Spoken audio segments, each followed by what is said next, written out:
ना मेरा तो यही हुई ना।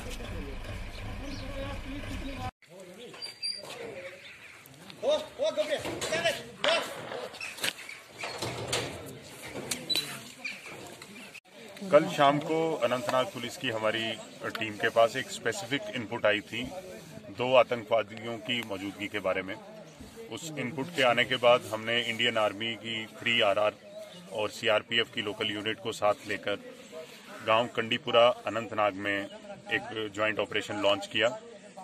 पूरी रात ये ऑपरेशन चला और आज सुबह के भी कुछ घंटों तक ये ऑपरेशन खींचा।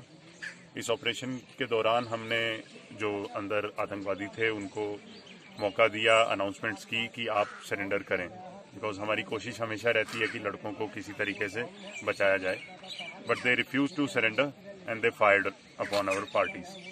उसके बाद पूरा ऑपरेशन आज सुबह कंक्लूड हुआ है। 2 आतंकवादी जैश ए मोहम्मद के इसमें मारे गए हैं।